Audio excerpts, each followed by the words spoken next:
다 함께 사도신경으로 신앙 고백하심으로 6월 6일 월요일 새벽 예배를 시작하겠습니다.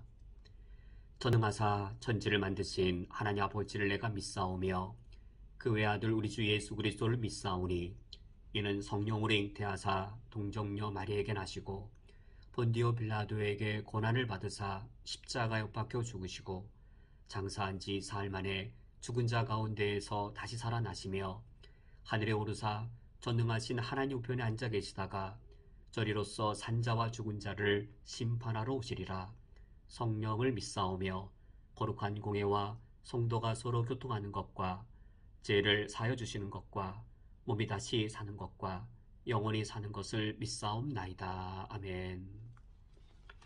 하나님 아버지시여 내게 구원의 큰 은혜를 허락하여 주셨사오니 오늘 나의 삶이 그 은혜에 합당한 삶이 될 수 있기를 원합니다. 하나님의 뜻을 준행하며 예수 그리스도의 제자로 살아가며 기꺼이 제자도의 길을 걸어가게 하여 주옵소서. 예수 그리스도의 이름으로 기도합니다. 아멘. 오늘 성경 말씀은 신약 성경 마태복음 15장 32절부터 39절까지의 말씀입니다. 오늘 성경 말씀을 제가 봉독해 드리겠습니다. 예수께서 제자들을 불러 이르시되 내가 무리를 불쌍히 여기노라. 그들이 나와 함께 있은지 이미 사흘임에 먹을 것이 없도다. 길에서 기진할까 하여 굶겨 보내지 못하겠노라. 제자들이 이르되 광야에 있어 우리가 어디서 이런 무리가 배부를 만큼 떡을 얻으리이까. 예수께서 이르시되 너희에게 떡이 몇 개나 있느냐. 이르되 7개와 작은 생선 2마리가 있나이다 하거늘. 예수께서 무리에게 명하사 땅에 앉게 하시고 떡 7개와 그 생선을 가지사 축사하시고 떼어 제자들에게 주시니 제자들이 무리에게 주매 다 배불리 먹고 남은 조각을 7강주리에 차게 거두었으며 먹은 자는 여자와 어린이 외에 4,000명이었더라. 예수께서 무리를 흩어 보내시고 배에 오르사 마가단 지경으로 가시니라. 아멘. 오늘 성경 말씀은 오병이어 기적과 매우 유사한 기적의 말씀입니다. 오늘 성경 말씀에서는 예수님께서 떡 7개와 또 2마리의 생선을 가지고 4,000명의 무리를 먹이신 기적의 이야기입니다. 오병이어의 기적이 마태복음 14장 13절 이하에 있는데 이 마태복음 14장에 이어서 얼마 지나지 않은 마태복음 15장에서도 이처럼 배고픈 무리를 먹이시는 예수님의 기적 이야기가 거의 연달아 기록되어 있습니다. 예수님께서 이 기적을 통하여서 알려주시는 바는 무엇인가?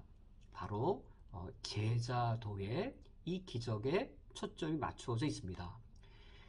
많은 무리를 먹이시는 예수님의 능력에 초점이 맞춰져 있는 것이 아니라 이 예수님의 마음, 예수님의 이 무리들을 향한 그 예수님의 이 원함, 그것과 대비되는 제자들의 태도, 이 모든 것을 다 종합하여서 제자로서 마땅히 가져야 할 이 마음가짐, 예수님을 본받아야 할 원함, 이 제자도에 관한 초점이 있는 말씀입니다. 예수님께서는 무리들을 볼 때 어떤 마음을 갖고 계셨는가? 32절 말씀을 보면 예수님이 제자들에게 말씀하십니다. 내가 무리를 불쌍히 여기노라. 무리를 볼 때 예수님의 마음속에는 불쌍함이 들었고 그래야 예수님께서 이렇게 말씀하십니다. 그들이 나와 함께 있은지 이미 사흘임에 먹을 것이 없도다. 길에서 기진할까 하여 굶겨 보내지 못하겠노라. 이것이 예수님의 원함이었습니다. 우리가 어제 살펴본 말씀처럼 예수님께서 다리 저는 자, 또 맹인, 말 못하는 사람, 이들을 치유해 주시는 그 일들, 사흘 동안 이 일들이 광야에서 일어났고 무리들은 그 예수님의 말씀도 듣고 기적 행하시는 것을 목격하면서 예수님을 떠날 생각을 하지 않았던 것이죠. 예수님과 함께 사흘이나 있으면서 그들이 갖고 왔던 음식은 다 없어지게 되었습니다. 더 이상 먹을 것이 없고 굶게 되었고 이 상태로 돌려보내면 그들이 가던 길에 기진할까 예수님 마음엔 심히 큰 염려가 되었습니다.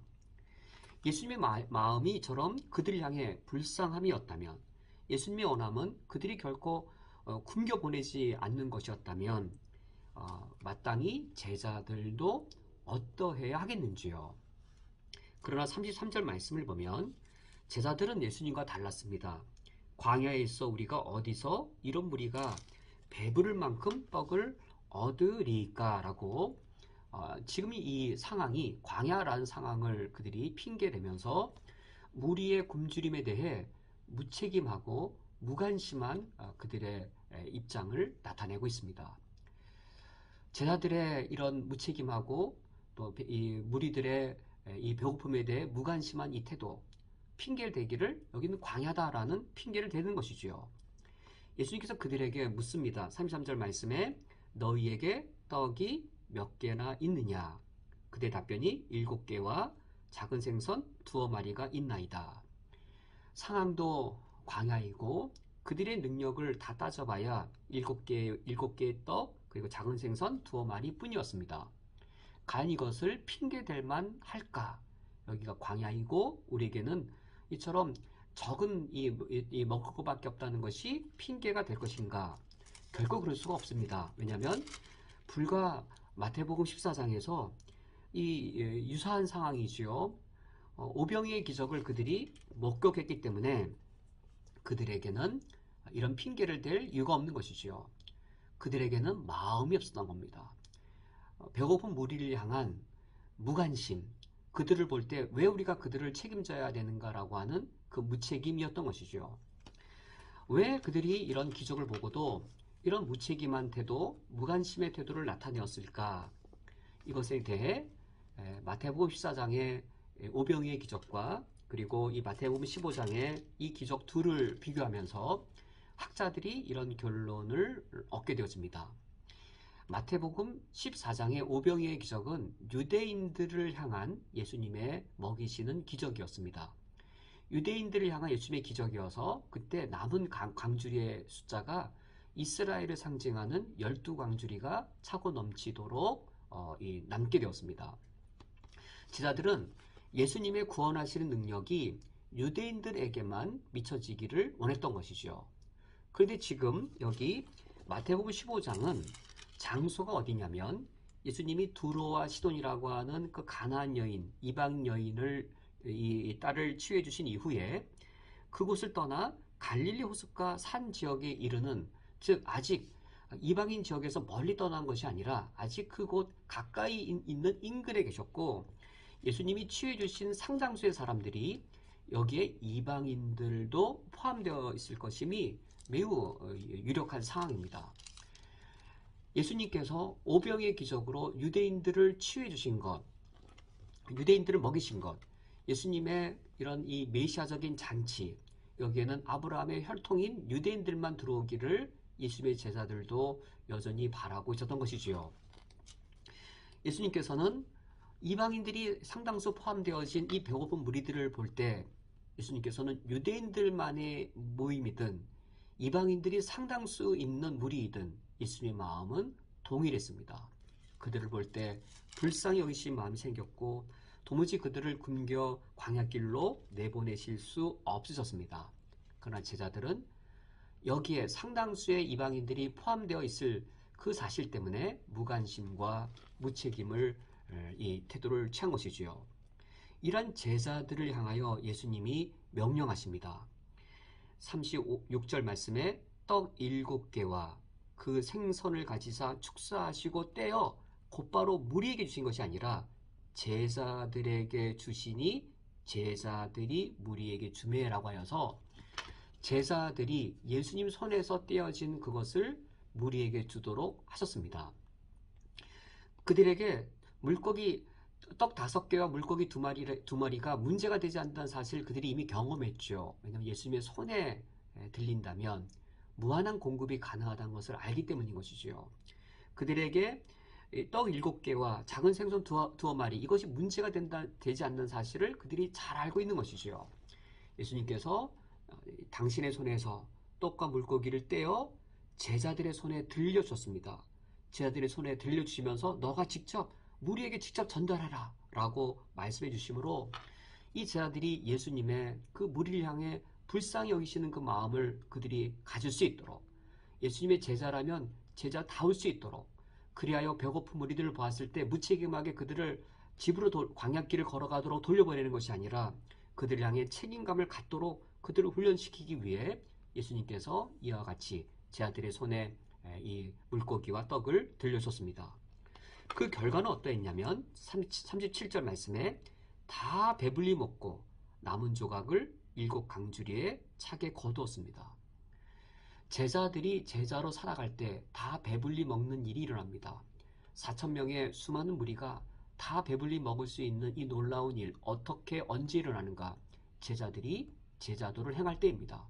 배고픈 무리들을 예수님처럼 불쌍히 여기고, 그리고 3일 길을 걸어가야 할, 먼 길을 이 굶주린 가운데 걸어가야 할 무리들을 향해 제자들이 책임감을 가질 때 이처럼 4,000명이 배불리 먹는 이 일들이 일어나는 것이지요. 그리고 7강주리가 차도록 걷게 되었습니다. 오병의 기적은 12강주리를 거두어서 12지파 이스라엘이 상징되었다면, 이 두 번째 이 기적에서는 7마리의 물고기와 7강주리를 채우는 7이라는 숫자가 강조되어 있습니다. 12라는 숫자가 이스라엘의 12지파의 완전함을 상징한다면 이 7이라고 하는 것은 이 자체로서 완전한 것이죠. 유대인이든 이방인이든 하나님을 믿는 모든 백성들의 완전함을 드러내는 7이라는 숫자가 강조되어져 있습니다. 이런 하나님 나라의 충만함, 이것은 우리 그리스도인들이 단순히 종교인으로 살아가는 것이 아니라 예수 그리스도의 제자로 살아갈 때 모두가 다 배불리 먹는 하나님의 은총이 충만히 누려지는 이 일들이 일어나게 될 겁니다. 우리 오늘 하루 살아갈 때 내가 하나님 나라의 이런 완전함을 드러내는 제자로서 어떤 삶을 살아가야 될 것인가? 예수님이 불쌍히 여기는 자에 향해 나도 예수님의 제자답게 불쌍히 여기는 마음이 있는가? 예수님께서 내 손에 들려주셔서 떡과 물고기를 나눠주라라고 제자도를 요구하실 때 내가 제자도를 책임감을 가지고 감당해야 될 영역은 어디인가? 우리가 돌아보시면서 내가 예수님의 제자로 살아가는 그 다짐을 하시고 오늘 그러한 삶을 실천하실 수 있으시기를 주님의 이름으로 축원드립니다. 함께 기도하시겠습니다. 다 배불리 먹고 남은 조각을 7강주리에 차게 거두었으며, 하나님 아버지여, 이 땅에서 우리의 삶이 영원하지 않습니다. 60의 삶을 살든 70의 삶을 살든 80과 90의 삶을 살든 이 땅을 살아갈 때에 내가 예수 그리스도의 제자로 살아감으로 다 배불리 먹고, 그리고 먹는 남은 조각을 7강주리에 채우는 그러한 제자도의 삶을 실천하며 오늘 하루를 살아갈 수 있도록 인도해 주옵소서. 예수 그리스도의 이름으로 기도합니다. 아멘. 주기도로 오늘 예배를 폐하겠습니다. 하늘에 계신 우리 아버지여, 이름이 거룩히 여김을 받으시오며 나라가 임하시오며 뜻이 하늘에서 이루어진 것 같이 땅에서도 이루어지이다. 오늘 우리에게 일용할 양식을 주시옵고, 우리가 우리에게 죄 지은 자를 사하여 준 것 같이 우리 죄를 사하여 주시옵고, 우리를 시험에 들게 하지 마시옵고 다만 악에서 구하시옵소서. 나라와 권세와 영광이 아버지께 영원히 있사옵나이다. 아멘.